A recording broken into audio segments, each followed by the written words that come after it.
Hey guys, so a product that I feel is very underrated and not talked about enough are power units. They're kind of a game changer when it comes to single and multi-day vehicle camping, especially units like this. This is the 1000-watt Geneverse unit. It has dual solar panels, both of which are on my roof right now, charging the unit, which is running my SetPower 45-quart fridge.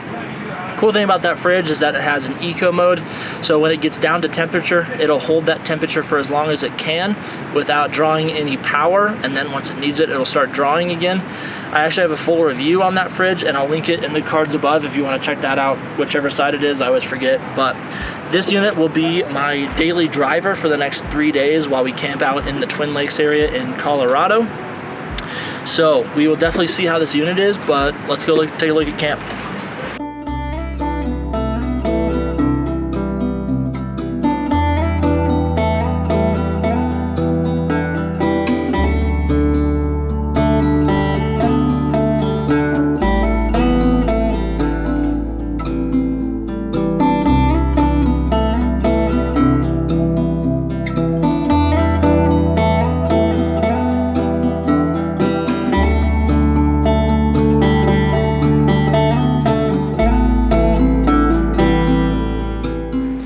So we had a really good dinner and a really good night sitting around the campfire talking about who knows what.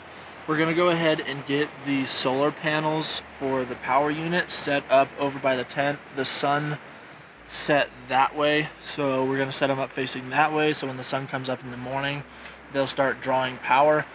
My dad is here camping with us, and he uses a CPAP machine, so we're gonna have the Geneverse power the CPAP all night, and then hopefully charge back up in the morning.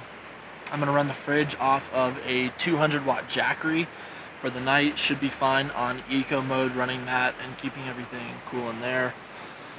So we'll see how that goes, but let's try to get this solar panel set up, and then we'll see how they do.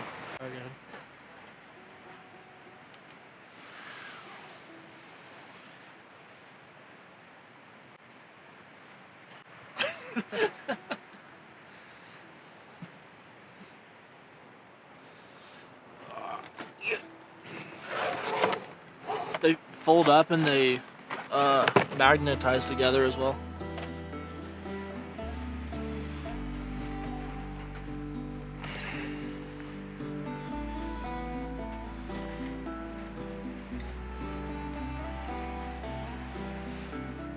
A really cool thing about these units is that the solar panels magnetize together and they have all the cords built in. Here, show it. There's actually these that you can stand it up with. So we'll just do that on the side of the tent. Oh, we're gonna do that.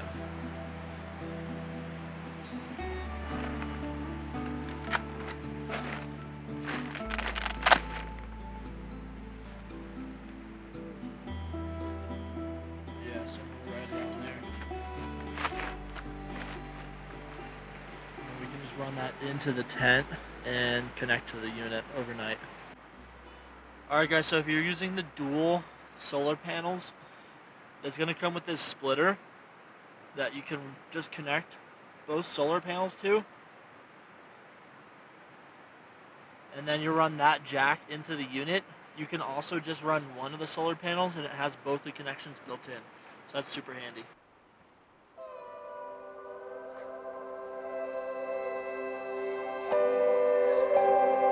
Downside of having lights. Live a little, flip the page, give it some more, getting out of my way. I was hiding, bulletproof, forever waiting. then came you. I thought I was what I've been told I thought I was. I thought I was what I've been told I thought I was. I was picking up the pieces of yesteryear's life, in over my head, trying to figure out. I was going through changes, but where to begin when a mountain knew a revelation. Good morning.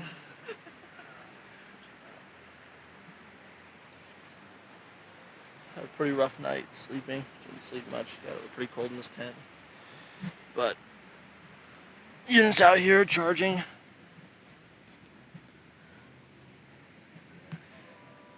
Pulling in right now 120 watts, 50%. So that CPAP machine pulled quite a bit of power. We woke up like 7:30, went to bed probably at 11 last night. But sun's out, so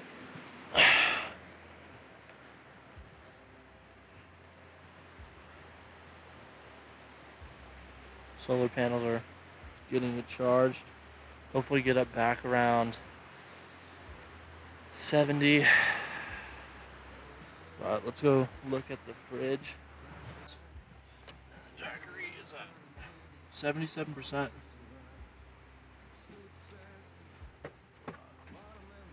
I'm telling you guys, this fridge is awesome. It's probably one of the best fridges for your money. But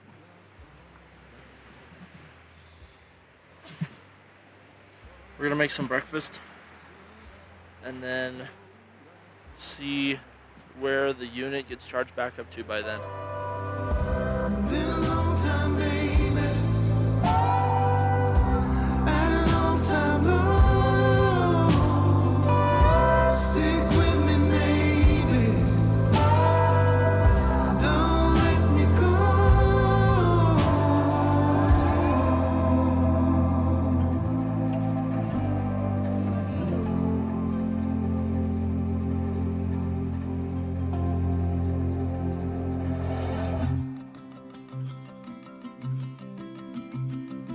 Come, my love, my morning light. Everything's gonna be alright. Come, my love, my morning light. Everything's gonna be alright. Come, my love, my morning light. Everything's gonna be alright. Come, my love, my morning light. Everything's gonna be alright.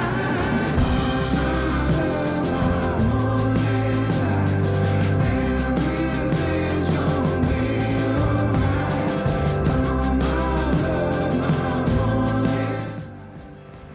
Whew. Is it just me, or does camping breakfast always hit different? So it's 10:30. So we've been awake for roughly 3 hours now. Sun has kind of been in and out. It's hard to see, but clouds in and out. So solar is a little spotty. Still charging up to 66% in 4 hours. So 16% input right now is only like good old 15 watts. When the sun is fully out though, it'll be roughly like 120 watts. So as long as we can get this back up to 75 or 80% by tonight, should be good. I think my parents are going home though. But we'll be camping, and then just running the fridge off of it and probably charging up devices, and then I have a little bit of editing to do. So we'll be using it for my laptop and then to charge some camera batteries. But we're gonna go out to Twin Lakes. So we're gonna pack this stuff up a little bit and then go play around in the water with the dogs. It is mountain runoff, so it's a little bit cold. Should be a good time. Let's go. Hey guys, so had a pretty interesting day. Decided to go out on a trail that's only 8 minutes from here. It's not anything crazy. It's more just access road and kind of rocky, but it's really worth the views. Mount Elbert and I think Perry Peak are the other two peaks up here, so you can kind of get really up close to them. So took my siblings up there and kind of explored. But when I did this trail last year, there were some pretty big snow drifts that we couldn't get around, and I had passed some Jeeps that were coming back from it, and I kind of asked them if they had made it to the top or not. They told me they did, and they just played around in the snow a little bit, so I thought, let's go make it to the top this time and play around in the snow. But when we got to the snow drift, it was kind of a bit of an incline, so we sent it up the incline, and as we were getting to the other side of the snow drift to get back onto the dirt trail, the snow broke, and my truck dropped probably a foot to a foot and a half, and just buried the front wheels and tires to the point where there was no way I was getting out. Going backwards, broke out the Max Tracks, tried to use those. I couldn't get out, so I ended up having to winch forward, kind of off a sketchy stump that there was kind of just some cleared trees and brush in front of us, so a little bit sketchy winching off of that, but it was kind of the only option I had, and then just kind of decided to turn around there, just because I didn't want the snow to melt even more, it being sunny and everything. So that was kind of sketchy and exhausting, and it took a couple hours, and we didn't end up getting back till, I think, 5 this afternoon. But we got back, made some dinner, made some s'mores, sat around the campfire, talked. But the Geneverse unit has been absolutely awesome. Having 1,000 watts with solar, we got it charged back up to, I think, 75% this morning with the solar panels, and then just charge my camera batteries and laptop and phones, and I think it's still at 60%, so all day of being used, hasn't even really made a dent. I'm going to be able to run the fridge all night with it because the Jackery died, and run the fridge tomorrow on the way home. So using that unit in the future will probably be my daily. I don't even really see the need to bring another one unless you want it for auxiliary lights like the awning lights or tent lights or anything like that. But we're going to get to bed, and then I will pick this up tomorrow morning to finish off the video. So we'll see you in the morning.